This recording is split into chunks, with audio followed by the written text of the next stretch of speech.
I think you're going to like this one. The subject of this blog or video is,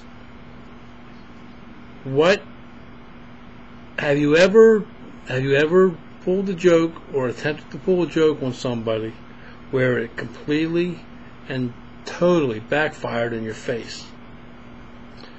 Well, I've got one, and after you hear this, I challenge you all to come up with a better story than this one. Over the years, I've been known to pull some jokes, and I like to pull jokes with my brother. The last major joke I tried to pull with my brother is the one that backfired in my face, totally, completely. I mean, I almost got into some serious shit because of it. So here we go. My brother and I, this was like 8-9 years ago. My brother and I, we were sitting on the computer, his house and then my house, and we were chatting on Instant Messenger. And he used to, we'd be talking politics and stuff. And one of his favorite things to do was to, imply threats to certain politicians who are in very high offices, like the president. And I mean, he would say that he was going to do this and he was going to do that. Now, of course, he never really meant it, but he would always say this stuff because he knew it got you big time, and I would get totally pissed off at him about it. And so anyway, he went into detail about what he was going to do on this one occasion. And I'm edging him on, I'm thinking, okay, you sorry son of a bitch, you're going to get yours this time. So he was going into detail. And he was talking about doing this and this and that and that and that, and that to the president. So, when he was done, I says, now I got you, because I had all this, and he had typed all this stuff, and I was able to save it. So I had evidence.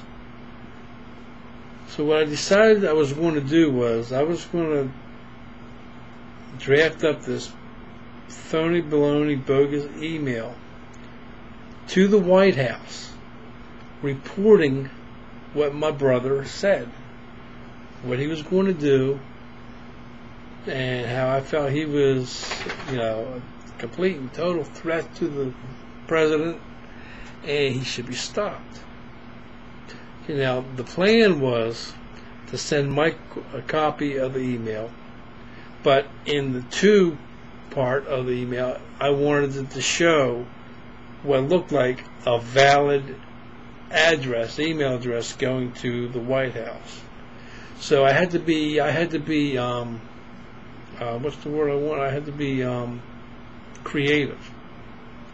Now, with me working in the government, a lot of the email addresses end in .gov.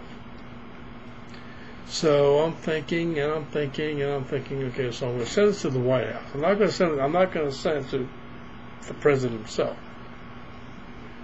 But anyway, I forget exactly how I worded the email address, but I tried to make it look as authentic as possible.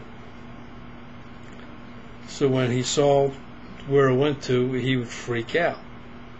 And I mean, I put a lot of detail into his conversation, into this thing, because I was going to make him squirm.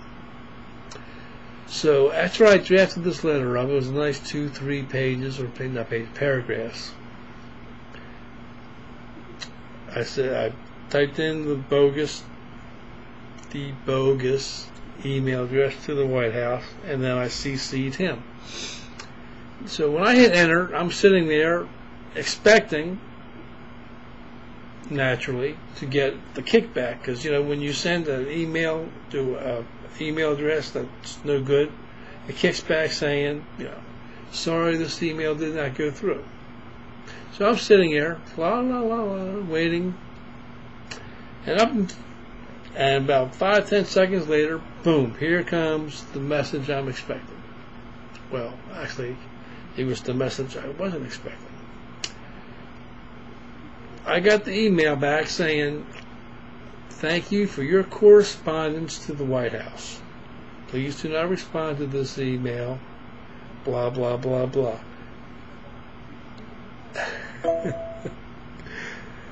When I saw that this phony baloney email letter went through to the White House, I almost had a heart attack. I could feel my face turning 10 different shades of red. I thought I was going to have a stroke. Well, I immediately sent a rebuttal to the same address saying, this was a joke, disregarded, blah, blah, blah, blah. Well, anyway, unfortunately, about 3 days later, 3 agonizing days later, I got the phone call that I was expecting from the Secret Service. Now, how they were able to track me down that quick with only an email address, it kind of freaked me out at the time, but the government could do anything. You'd be surprised what the government can do. Trust me.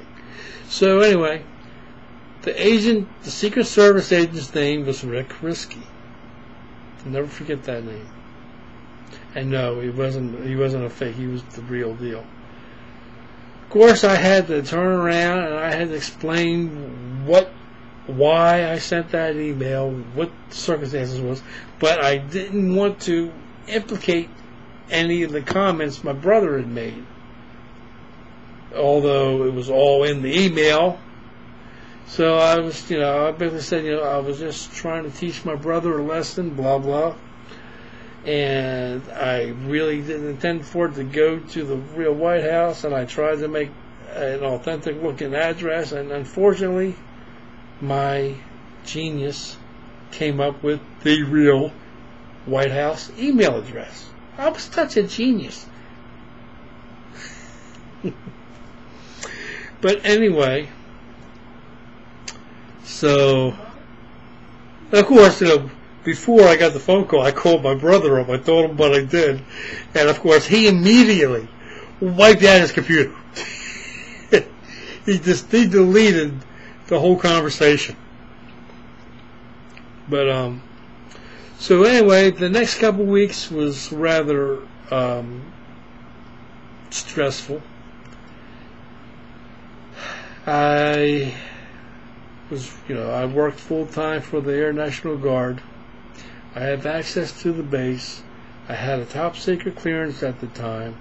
Plus, I was working for an armored car company. I was licensed to carry a gun. I had access to the base where Air Force One is located at. So you can see how it kind of looked. I had a lot to lose. So the Secret Service investigated me. I had to tell my commander what happened and explain to him that he was going to be getting a phone call from the Secret Service, which he did. Basically, I turned out looking like a total fucking idiot.